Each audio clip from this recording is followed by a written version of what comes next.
오늘 에베소서 2장에서는 예수 믿어 성도가 된 것이 어떤 것인지 말씀하고 있습니다. 우리가 예수님을 믿기 전 예수님 밖에 있을 그때 우리의 상태는 어떤 것인가? 12절을 보십시오. 그때 너희는 그리스도 밖에 있었고 이스라엘 나라 밖의 사람이라 약속의 언약들에 대하여는 외인이요 세상에서 소망이 없고 하나님도 없는 자이더니. 그리스도 밖에 있는 사람, 예수 믿지 않는 사람은 약속의 언약들에 대해서는 외인이고 세상에서 소망이 없고 하나님도 없는 자다. 이렇게 말씀합니다.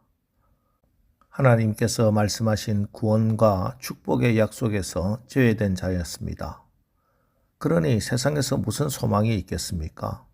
그저 이 땅에 사는 동안 돈 많이 벌고 권력지고 한번 폼나게 멋지게 살아야겠다는 것밖에 없습니다. 썩어질 이 세상의 것에 의존하여 영원한 하늘에 소망이 없는 삶입니다. 그리고 그들에게는 하나님이 없습니다. 하나님이 없는 삶이 무엇입니까? 시편 14편 1절 어리석은 자는 그 마음에 이르기를 하나님이 없다 하도다. 저희는 부패하고 소행이 가정하여 선을 행하는 자가 없도다. 이게 가장 어리석은 삶인 것입니다. 그런데 이제는 예수를 믿음으로 어떤 일이 생깁니까? 13절 이제는 전에 멀리 있던 너희가 그리스도 예수 안에서 그리스도의 피로 가까워졌느니라. 예수님의 피로 십자가 공로로 가까워졌습니다. 누구와 가까워졌습니까? 먼저 14절 그는 우리의 화평이신지라 둘로 하나를 만드사 원수된 것 곧 중간에 막힌 담을 자기 육체로 하시고 예수님의 피 흘리심으로 하나님과 우리 사이에 중간에 막힌 담, 죄의 담이 허물어졌다는 겁니다. 복음성가 가사처럼 보혈을 지나 하나님 앞으로 나가게 된 것입니다. 예수님의 십자가 사역 전까지 성전은 지성소와 성소로 나뉘어져 있었습니다. 이 지성소와 성소를 나누는 기준은 휘장이었습니다.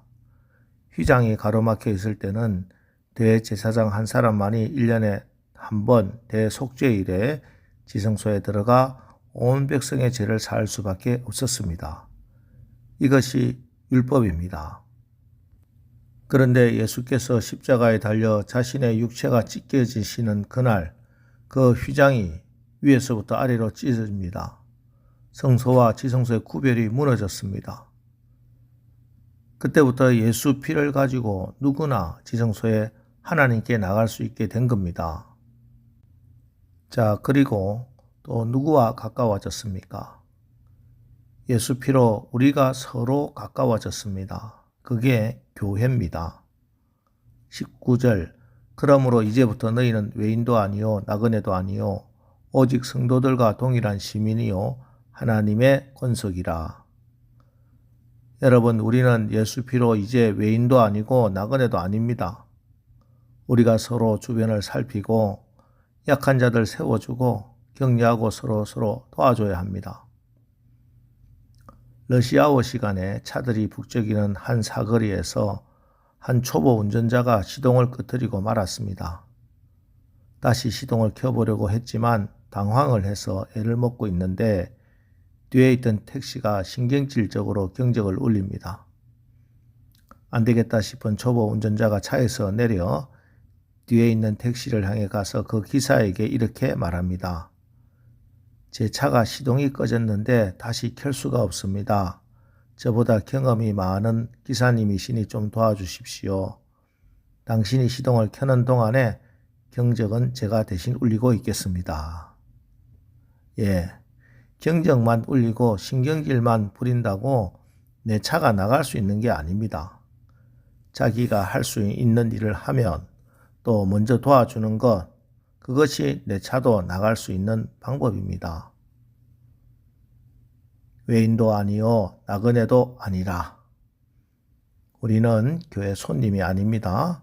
평론가도 비판자도 아닙니다. 우리 한 사람 한 사람이 천국의 주인공, 이 교회의 주인공입니다. 이 교회를 섬길 책임이 나에게 주어진 것을 믿으시기 바랍니다. 그리고 이제부터는 성도들과 동일한 시민이요 하나님의 권속이라. 골로새서 1장 13절. 그가 우리를 흑암의 권세에서 건져내사 그의 사랑의 아들의 나라로 옮기셨으니. 흑암의 권세에 있던 우리가 이제 그의 사랑의 아들의 나라, 하나님 나라, 천국으로 옮겨졌습니다. 하나님 나라의 시민권자가 된 겁니다. 로마의 시민권자였던 바울은 오늘 시민이라고 하는 말을 쓸 때 틀림없이 로마 시민권을 염두에 두고 있었을 겁니다. 사실 이 당시 로마 시민권 대단한 권세였죠. 지금도 미국 시민권, 이번에 이란 전쟁에서도 미군 한 명 구하기 위해 미국이 다 움직이잖아요. 미국 시민이기 때문입니다. 그런데 우리가 그리스도의 피로 하늘의 시민이 된 겁니다. 때문에 하늘의 천군 천사가 날마다 우리를 지키고 보호하는 것입니다. 더 놀라운 것은 하나님의 권속이라, 하나님의 권속, 가족이 되었다는 겁니다. 에베소서 1장 5절. 그 기쁘신 뜻대로 우리를 예정하사 예수 그리스도로 말미암아 자기의 아들들이 되게 하셨으니. 이 말씀을 좀 풀어드리면 하나님의 기쁘신 뜻에 따라 우리를 예정하신 이유가 있습니다. 그것은 예수 그리스도로 말미암아 우리를 하나님의 아들, 즉 하나님의 가족이 되게 하기 위함입니다. 이런 말씀입니다. 우리가 예수님을 믿을 때 하나님은 우리의 아버지가 되시고 우리는 그분의 자녀가 됩니다. 그래서 우리 믿는 사람들은 형제요, 자매요, 한 가족입니다. 사실 아무리 로마 시민권 가졌다 할지라도 황실의 가족은 될 수가 없습니다. 황제의 피를 받아서 이 땅에 태어나야만이 황제의 가족이 될 수 있는 겁니다. 그런데 우리는 하나님의 가족이 되었습니다. 어떻게? 요한복음 1장 12절 13절. 영접하는 자 곧 그 이름을 믿는 자들에게는 하나님의 자녀가 되는 권세를 주셨으니 이는 혈통으로나 육정으로나 사람의 뜻으로 나지 아니하고 오직 하나님께로부터 난 자들이니라. 우리는 하나님의 아들 예수 그리스도를 믿고 영접함으로 예수님의 피로 하나님의 자녀, 하나님의 가족이 되는 권세를 얻었습니다. 예수 그리스도 안에서 하나님은 우리의 아버지가 되시고 우리는 서로 형제 자매가 되어 한 가족이 되었습니다.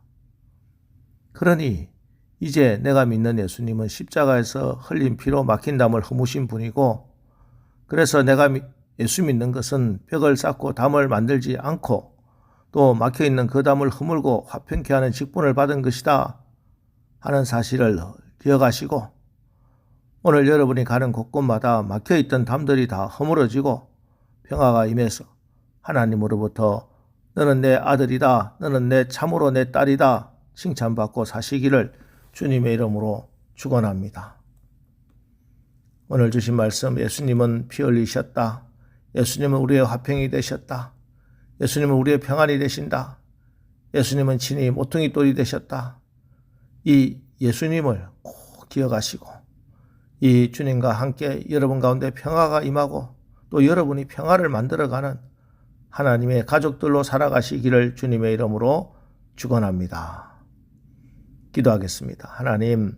하나님께서 말씀하신 구원과 축복의 약속에서 제외된 자였고 썩어질 이 세상 것에 의존하며 영원한 하늘에 소망이 없는 삶을 살고 있던 우리를 예수의 피로 막힌 담을 허물어 하나님과 가까워지게 하시고 또 우리가 서로 가까워지게 하심을 믿습니다. 이제 우리는 하늘의 시민이요 하나님의 가족이라고 하는 이 분명한 사실을 믿는 믿음으로 우리의 화평이 되시고 친히 모퉁이 돌이 되신 그 은혜에 의하여 믿음으로 말미암아 그리스도 예수 안에서 평화를 누리고 또 막힌 담을 허무는 화평케 하는 복 있는 자로 살아가게 하옵소서. 예수님의 이름으로 기도합니다. 아멘. 자, 이제 오늘 말씀을 붙들고 주여 오늘 하루도 우리가 예수 안에서 평화를 누리고 막힌 담을 허무는 화평케 하는 복 있는 하나님의 자녀로 살아가게 하옵소서. 우리 합심해서 기도하고 나가겠습니다. 우리 기도하겠습니다.